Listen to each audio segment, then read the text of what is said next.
Hello everyone, welcome to the new lecture.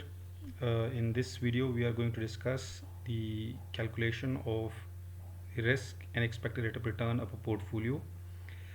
We are using the same data that we have used for calculation of expected rate of return and risk of individual securities, that is I and J securities. We will take the same state of nature and the probability that we have assumed for the two securities, for the standalone two securities. Uh, in this video we are going to calculate the expected rate of return of a portfolio. Again, we need to assume that what is the percentage of the total investment invested in I security, and that is the weightage, and how much of the total is invested in J security. For this video we are assuming that we have invested a weightage of, let's say, 70% in I security and we have invested 30% in J security. As mentioned in the previous video, that we can take different weightages depending on the individual preferences, that if you like security I more than security J, so you may invest more in that, and similarly if somebody want to invest more in J, so then the weightage of J will be higher than the weightage of I security. So based on these two, what we can do is we can calculate the expected rate of return of the portfolio. So how can we calculate the expected rate of return of the portfolio? The formula for the expected rate of return of the portfolio is the same. There is no difference from the historical data or from the expected data. The only difference is that we have to use the expected rate of return instead of the historical rate of return. So K and P for the portfolio and expected.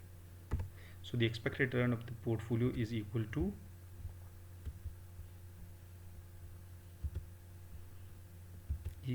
the sum of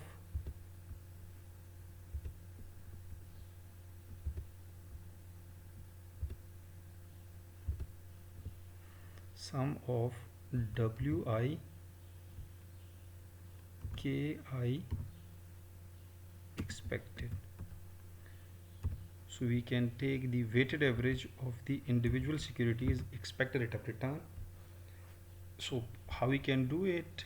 So the formula, the value will be here equal to the weightage of I security multiply by its expected rate of return, and its expected rate of return is 11%, and plus the weightage of J security multiply by its expected rate of return of 8%. So the expected rate of return of this portfolio is 10.1%. So if for a portfolio in which 70% of the amount is invested in I security while 30% of the amount is invested in J security, the expected rate of return is 10.1%. As mentioned earlier, that the return falls between these two values, the 11% and the 8%. Since we have invested more in the I security, therefore the value is closer to 11%. If we invest more in the J security, then the value will be closer to 8%. Just for the simplicity purpose, understanding purpose, let me just say that if I change these percentages, the amounts that we have, let's say if I put this as 0.3 and this one as 0.7, the value is 8.9%, closer to 8%. So the weightage determines the expected rate of return of the portfolio. So I just use the actual values. So let's start with that. The value is 10.1%. So based on the expected rate of return, security I still has the higher rate of return, expected rate of return, that is 11%.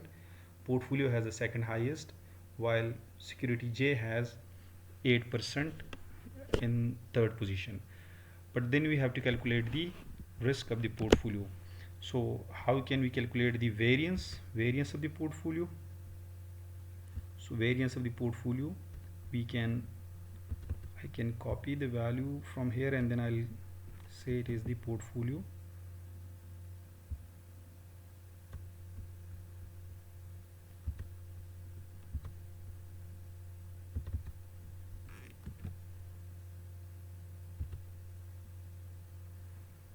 Variance of the portfolio, and the formula for the variance of the portfolio is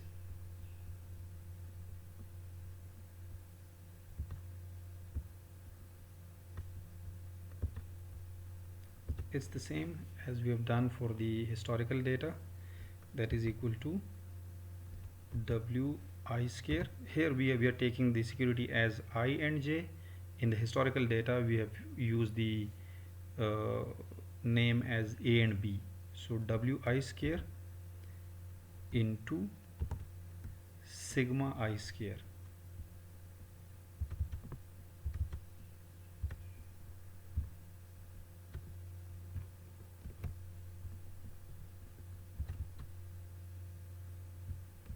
plus WJ square into sigma J square plus 2 WI WJ sigma I sigma J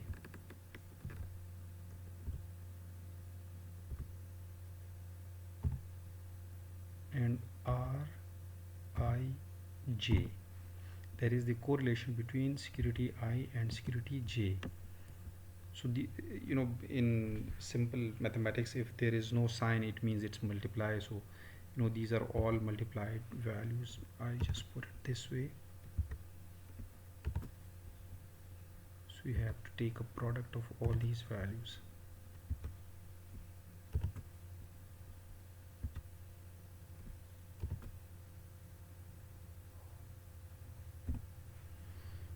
This is the formula for the variance of the portfolio of the expected return. Remember, there is no difference whether it's expected data or whether it's historical data. The formula for the variance remains the same. However, to calculate the standard deviation, individual standard deviation, or the correlation coefficient between I and J security, there are differences when we are using historical data and when we are using expected data. So again, we don't know the value of the Rij, so I'll put it as Rij that we want to calculate, and Rij is equal to covariance of I and J divided by standard deviation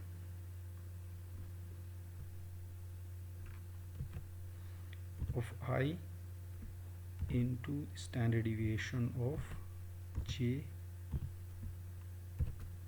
So we have to divide the covariance of I and J by the product of standard deviation of I and standard deviation of J.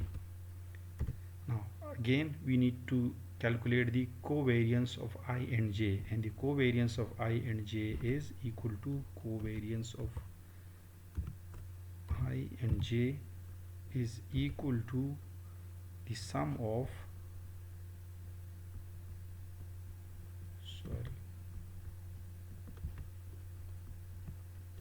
take the sum from here, sum of, now we need to understand the difference, Pi into Ki minus Ki expected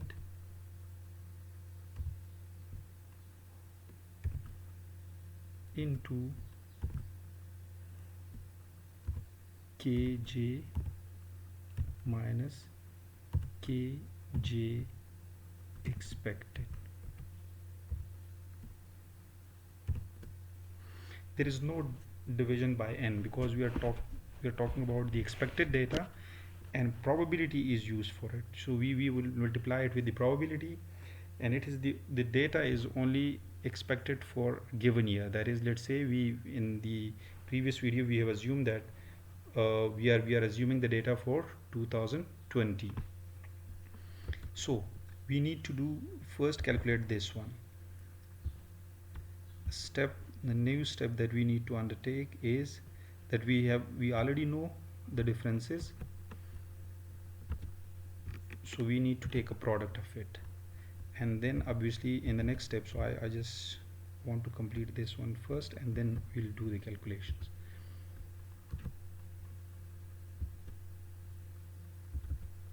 So here we can do the calculation now. We know the differences ki minus ki expected, we have done it here, and we know the kj minus kj expected here, so we need to take a product of it. So here we can do that, equal to ki minus ki expected into kj minus kj expected, and we take that value. Again in the Excel I can do it quickly by drag drop.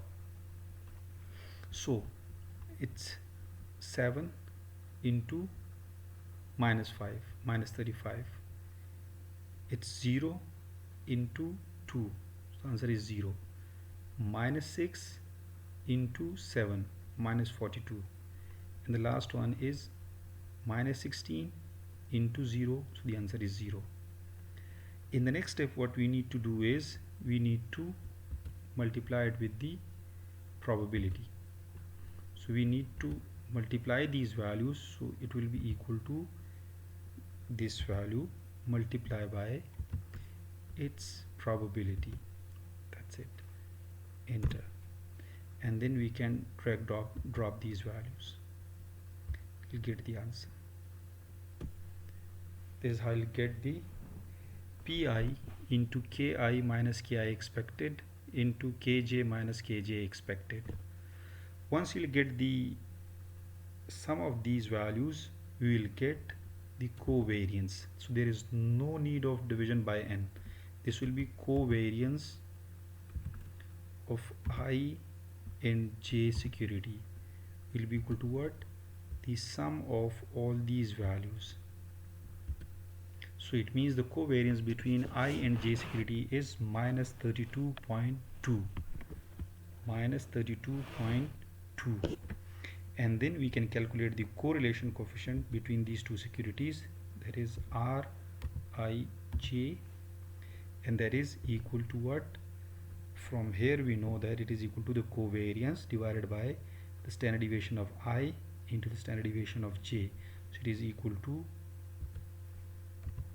covariance divided by, starting with bracket because we have to take a product of the standard deviation of I and j first, and then the covariance will be divided by that product.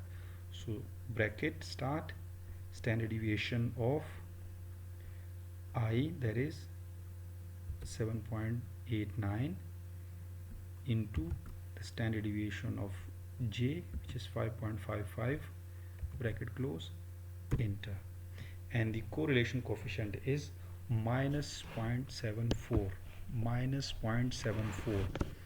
The minus sign shows that these two securities, the expected return of these two securities move in the opposite direction, and the 0.74 value shows that if there is an increase in the expected rate of return of I security by 1%, the expected rate of return of j security decreases by 0.74%, and vice versa. That if the return on I security decreases by 1%, the return on j security increases by 0.74%. We have already discussed that the correlation coefficient varies between -1 and +1. Just to have a recap of it, -1 shows perfectly negatively correlated securities, +1 shows perfectly positively correlated securities, and 0 shows statistically independent securities. Further detail on the correlation is whether we have, the two securities have strong correlation, medium correlation, or moderate correlation, and weak correlation. So if the correlation, these are generally the values, if the values are greater than zero point 0.7 to minus 0.7 or 0.7 and above, that the relationship is considered as strong correlation. If the value lies between 0.3 or 0.35 to 0.7 plus minus both way, the correlation is considered as moderate correlation. And if the values fall below 0.35, above 0 on either side, positive side or on the negative side, but below 0.35, then the correlation is considered as weak correlation, and 0 is showing no correlation at all. So in this case, the correlation is strong negative correlation, that is minus 0.74. So now once we got the value of the correlation coefficient of I and J security, now we can calculate the variance. So for variance of the portfolio, that is, I'll take it from here.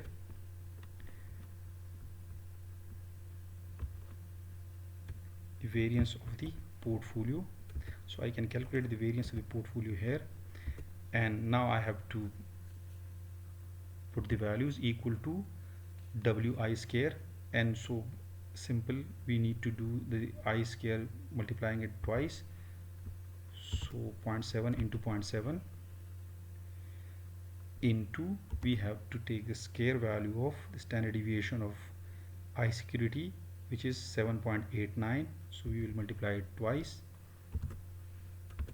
so that is Wi square sigma I square plus Wj square, so we again multiply it 2 times into sigma j square, so we multiply it 2 times, so that is Wj square sigma j square plus 2 is the formula, Wi multiply by Wi multiply by Wj multiply by sigma I multiply by sigma j and multiply by Rij correlation coefficient, enter, and this is what we got, that is the variance of the portfolio is 19.37. The variance of the portfolio is 19.37. so the standard deviation, and we know that the standard deviation is the square root of the variance.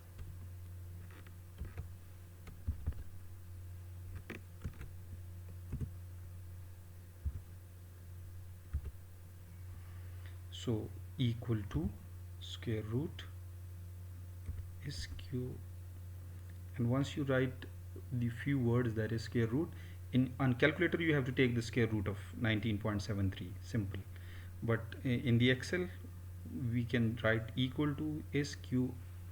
So as you write it, you will see this, and then you double click this one, and now it asks the number. You have to give the number, this number, and you close the bracket and you enter. You will get the standard deviation. So the standard deviation of the portfolio is 4.44. Remember, it's plus minus. It means that the expected rate of return of the portfolio, the given portfolio, that is where 70% is invested in I security and 30% is invested in J security, it has an expected rate of return of 10.1%, while it has a standard deviation of expected rate of return of 4.44% plus minus. So a quick recap: the expected rate of return of I security is 11%, the expected rate of return of the J security is 8%, while the expected rate of return of the portfolio is 10.1% of this particular portfolio, while the standard deviation of I security is 7.89% plus minus. The standard deviation of J security is 5.55% plus minus, while the standard deviation of this particular portfolio is 4.44%. Remember, based on the expected return alone, security I is the best among these three because it has an expected rate of return of 11%, followed by the portfolio 10.1%, and followed by J security, which has 8% expected rate of return. But based on the standard deviation, volatility or risk, portfolio has the lower, you can say the lower standard deviation among these three with a 4.44% standard deviation, while security I has a standard deviation of 7.89, while security J has a standard deviation of 5.55%. So we cannot make this decision straight away because security I is better on return, portfolio is better on the risk. So we need to calculate the coefficient of variation, that is CV. We have already calculated CV for I and J security, so now we have to calculate the coefficient of variation of the portfolio, and the coefficient of variation is equal to the standard deviation divided by the expected rate of return. So the expected rate of return of the portfolio, and we got a value of 0.44. So the coefficient of variation of the portfolio is substantially lower as compared to this coefficient of variation of I security and the coefficient of variation of J security. Security I has coefficient of variation of 0.717, while security J has coefficient of variation of 0.694, while this security has, let me increase the decimal to 3, but still it is 0.440, and we prefer lower coefficient of variation. So portfolio is a better option. So it's better for an investor to hold the portfolio of I and J security.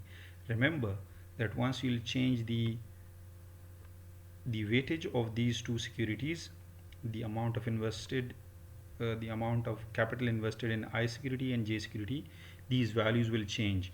So I'm not saying that this is the optimal portfolio, because optimal portfolio we will understand that how to calculate the optimal portfolio which has the lower level of risk, but based on the given data, portfolio has a coefficient of variation of 0.44 as compared to coefficient of variation of I security 0.71 and coefficient of variation of 0.694 for J security. So the risk per unit of return of the portfolio is substantially lower as compared to security I and J. Therefore portfolio is better as compared to standalone security I and J.